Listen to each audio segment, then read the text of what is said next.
Hey guys, this is LongHaul Larry, Big Blue. We're just heading down 94 east towards Chicago.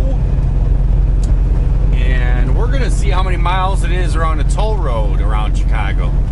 I've done it around coming up through downtown and Highway 41 and everything. And I believe, if I remember, my mind is correct, it was 78 miles. And I know John, he has been interested in this. He has said, I wonder how many more miles it is around. So we're gonna find out. It is November 24th, 2018, and it is 5:03 p.m. So that's why I'm gonna take the toll road all the way around. Not gonna head downtown Chicago at 5 o'clock in the afternoon, even on a Saturday night. Traffic has been pretty heavy, actually, coming down through Milwaukee and stuff. I don't know. Maybe because I'm a truck driver, but when I get home, I don't like to drive anywhere. I don't like to go out place. I don't like to go running around and stuff. But it seems like when people are off of work, they just love to come out here and drive around and go here and go there. I don't know. I just can't see it. But all the shopping centers I've been driving by, they're all just plumb full. There's crazy amount of cars in all the shopping centers. Oh, just came up. JBG Travels is live. He bought himself a new phone. He's on my Verizon. He's always had Sprint, and he thinks that Verizon is going to make it better, so he switched over to Verizon. He was telling me earlier, I'm going to do a live video with my GoPro and my new Verizon phone. I'm so excited. But I see he's live. Alright, well, we will see how long it'll take us. Hopefully, by all the shopping centers, what is that, by the 90 split and all that stuff, there's all those shopping centers in that area. It's probably going to be pretty crowded and backed up through there. We'll see how it goes. Catch you guys later. Alright guys, we just got done running the toll road all the way around. I did pull over and stop for about 10 minutes because John was doing a live show and he was asking me how the picture was, the sound was, so I was watching his video for a couple minutes, and then I took off, and then I was actually talking to him on the phone, if you guys caught that in his live video. But we are just coming by right now. This is 94 going up into Milwaukee, or up into Chicago. And I am actually very surprised at the mileage.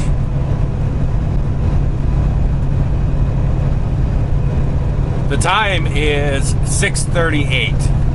So it took like an hour and 34 minutes. And right here is where it would be for mileage. And it's actually 77.6 miles. I just don't see how that's true. How it's less miles to go around Chicago than to go straight up and through. I don't know, maybe I gotta look back at that video. I thought it was 78 miles. Maybe it was 68 miles. But if that's true, it's like a couple tenths shorter. That just doesn't make sense. I just don't know. I'm so confused.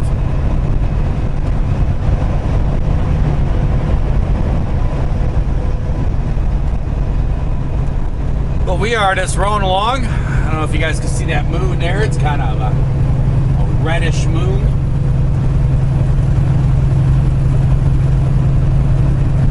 Oh, one of the winners of the gift card just emailed me. Just popped up on my phone. It's a pretty moon. It's almost a full moon. Very, very close. Just a sliver of it is missing.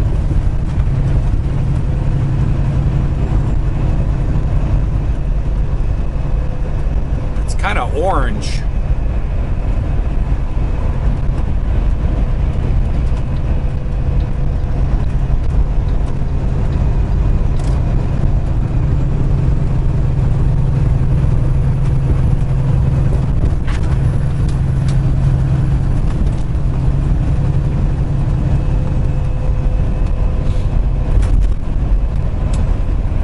So I kind of felt bad up there that I didn't wait for John. So we could have kind of like convoyed down and all this other stuff. But to tell you the truth, I'm glad I didn't, because he is probably, he's getting really close there probably. I don't know. I haven't seen his video. I'm driving, but he's got to be pretty close to getting there. So he's not going to get out of there for a couple more hours. So that'd be like 9 o'clock tonight. By 9 o'clock at night, I'll be pretty much Ohio. So I'm glad I didn't stop there and wait for him. I was thinking about doing it, but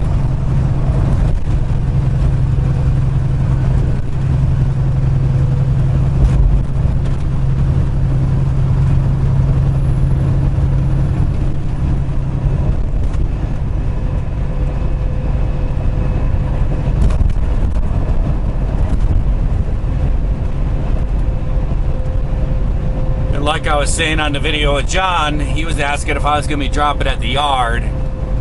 I don't think so. I don't know. The boss, he didn't say nothing about it, but shoot, I'm going to be there tomorrow afternoon. And I don't deliver till Monday. This load doesn't deliver till Monday, so I don't know what's going to happen. I don't know if maybe he just doesn't have another load for me. Doesn't have another load, you know, loading Sunday night. So I'm just going to be delivering a load. I don't know what's going to happen.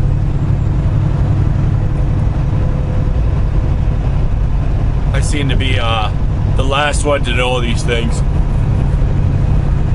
I know he talks to John about this stuff and tells him where his next loads and all that is going to be.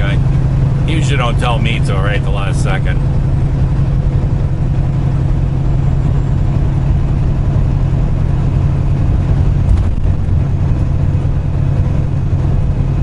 There we go. We're just moving on along like the old herd of turtles.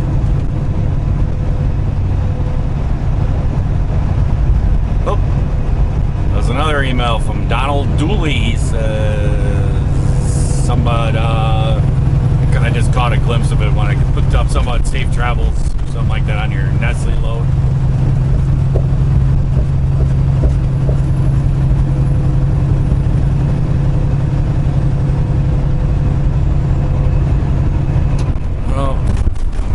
Slowing down for some reason here.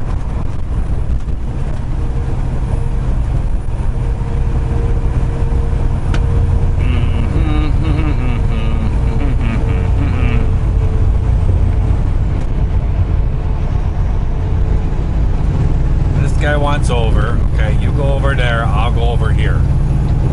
There we go. We could switch places.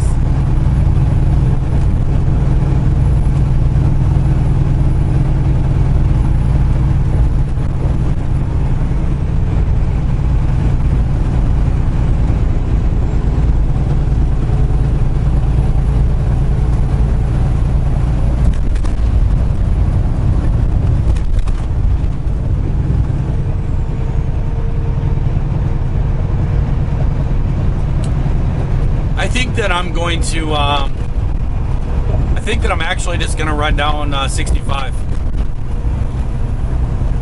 I think I'm just going to run 65 over to 70, run that in Ohio.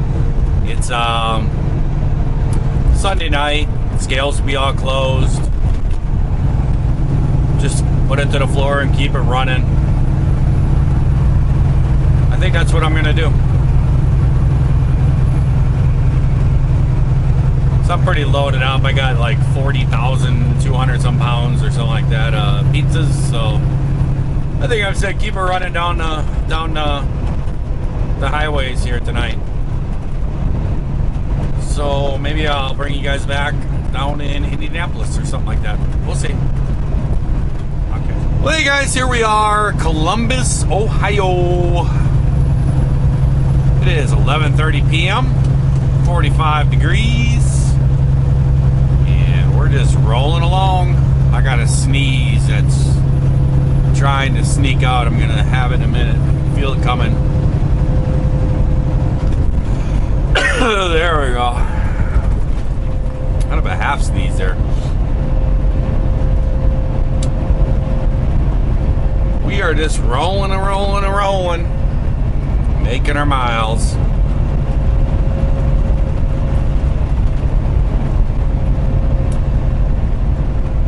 I was thinking earlier about, because it's Thanksgiving, a video that I made right before Thanksgiving, and I titled it Happy Thanksgiving. It was the day before. As I was coming into Shawano, coming into Reinhardt to deliver load, a turkey jumped right out in front of me. And it flew across the road day before Thanksgiving, and I was like, fly, turkey, fly! And I said in a video, I hit a turkey once with a semi. I thought since we're right Thanksgiving here, I'll tell you guys about that. It was pretty funny, actually. I was driving for Schwinn Trucking, and I was actually working in a shop at the time as a mechanic, and somebody called in sick or something, and they asked me if I could do some local runs to cover, some of the runs. The guy who did the scheduling for the trucks, he asked me if I could cover things for the night, and I was sure. So I jumped in a truck, and it was like a 68 or 69 Mack cruise liner cab over, and my wife at the time, she was working there too, and she was about to be, let off for the night. She was about to go home, and she said, well, I'll just ride with you for the night. I was like, okay.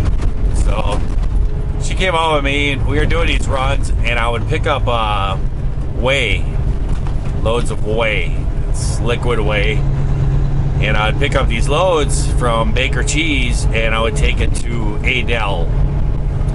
It's on 57, Highway 57, south of Plymouth.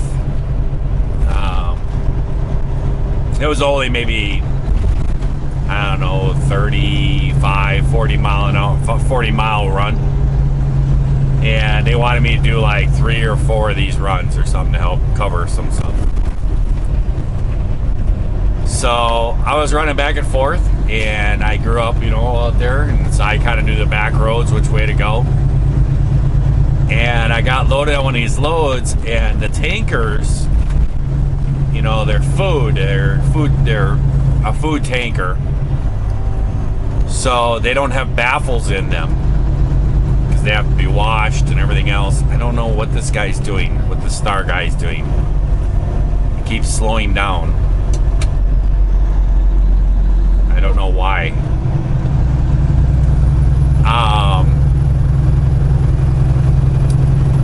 And so they don't have baffles in them, and you can only fill them like 3/4 so full, and then it would be, max weight. And when you do that, if you have to hit the brakes or something like that, that liquid can it can push you around really bad.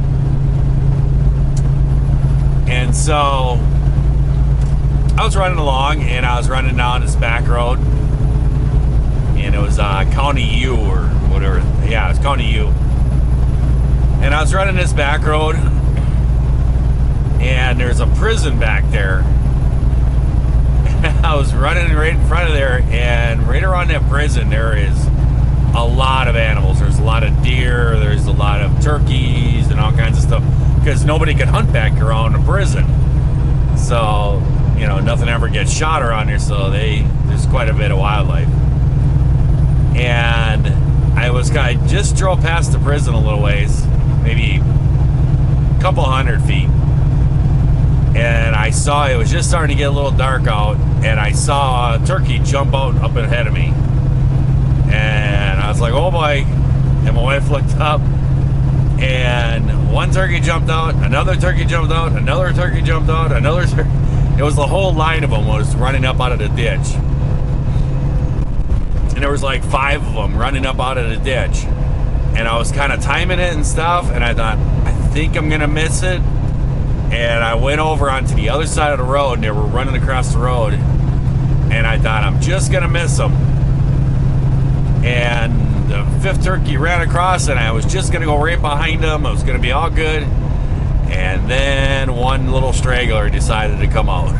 He jumped out, and it was like he looked at me and went, whoa. And that turkey turned and ran straight away from me. It ran straight down the road. It didn't follow its buddies. It ran straight down the road. And there's just nothing I could do. I was applying the brakes, but I mean, I couldn't stomp on the brakes. That liquid is just, I mean, it'll throw you around hard.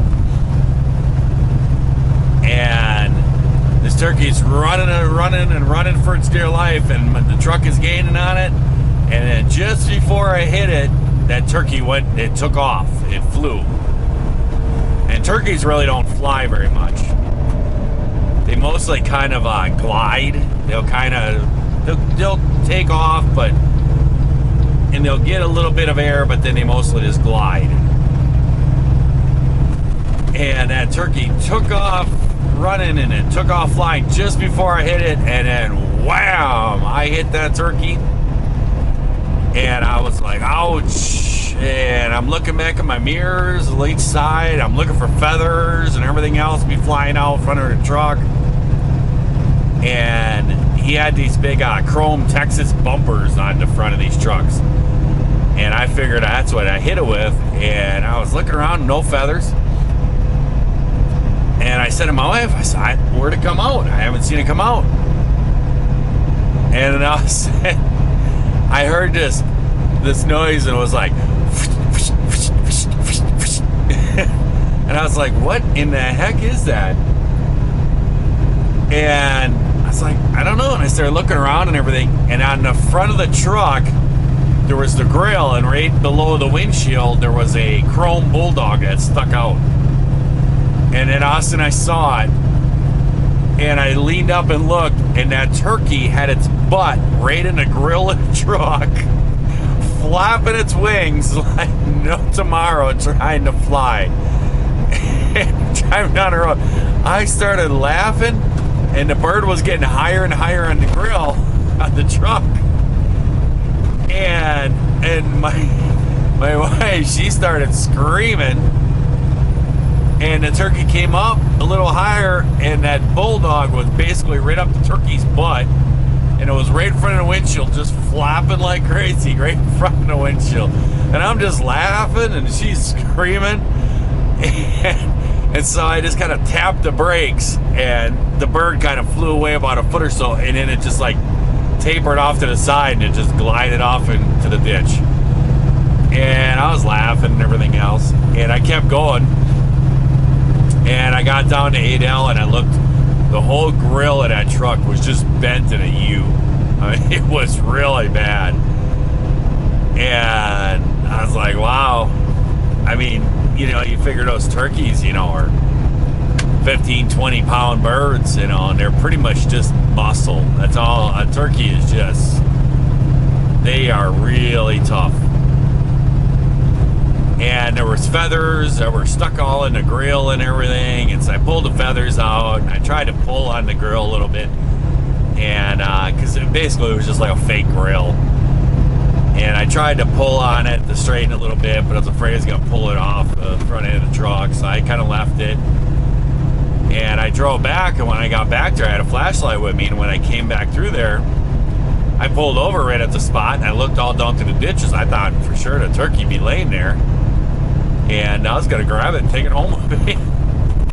And I went down in the ditches, looked around for it. I could not find that bird anywhere. It was all fine. It must have flew off into the woods and took off. They're tough birds. But I ran all the runs, and there was a mechanic on days. It was actually the boss's brother. He was working there at that time, and he was just kind of more. He was kind of more of a body guy, the body working guy, and he was there working on another truck. And when I got done for the whole night, I pulled that truck in, and I figured I would come in early and I would fix it. And I stuck all the feathers in between the seats inside. There's this little cup holder thing, and I stuck all the feathers in there. And I came in the next morning, and boss's brother had the grill all ripped off the front of the truck, and he actually had it on the floor in the shop, and he was like jumping on it, trying to bend it back. And I came in, I'm like, "Oh, you're fixing that?" He's like, "Yeah." So he wants me to fix that quick because there's a driver showing up here in a minute, needs his truck, I guess. I was like, "Yeah," so I came in early, but and I jumped up in the truck to grab my feathers that I had collected. And I jumped up in there, and I was looking in the truck, and he goes, "What'd you hit?"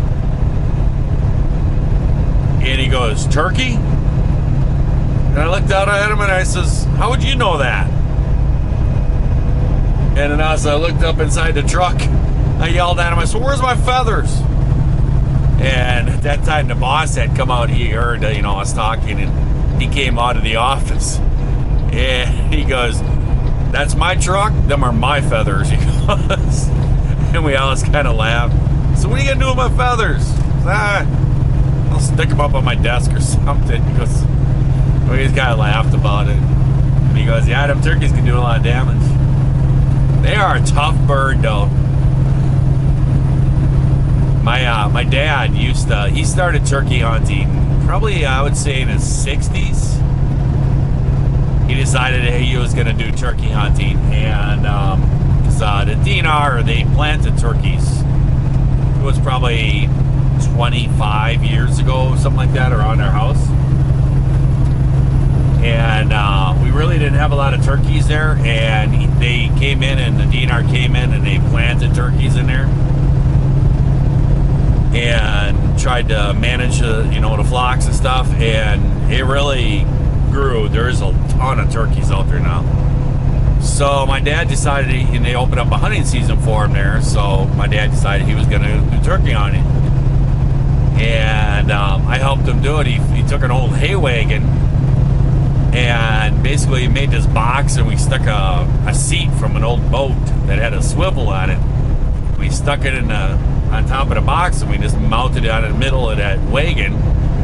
And then we took this green netting and kind of built a frame around the wagon and put this green netting around, and we had it just so that his head would just stick out. And what we do is we just hook it up to the tractor, and we just pull it up to our big wood. Up to our big woods and put it up on top of the hill. We'd always see turkeys up there, and he picked a spot, and we just parked it up there, and that was his blind. And he hunted for a few years and doing turkeys, and he got a couple of them. he shot a few of them and didn't get them. They're tough. And he found out quick, you got to hit those things just right. Because when they come up, I mean, he shot one. He was telling me about it. He was up there hunting, and he shot it with a 12-gauge shotgun. And he said the bird was coming at him and coming at him, and I said he leveled the gun on him and he shot it. So the bird just boom fell right over and flipped over on the ground. Rolled a couple times, and the bird just laid there. And so he climbed up out of his wagon to go get his turkey, and climbed up out of there, and he was walking over there. He said he got about 10 feet in us, and it was like the bird just kind of went, "What?" And the bird just stood up, looked at him, and took off running. You basically, though, really only shot you get to kill him is a headshot. You gotta hit him in the head. They are a tough bird.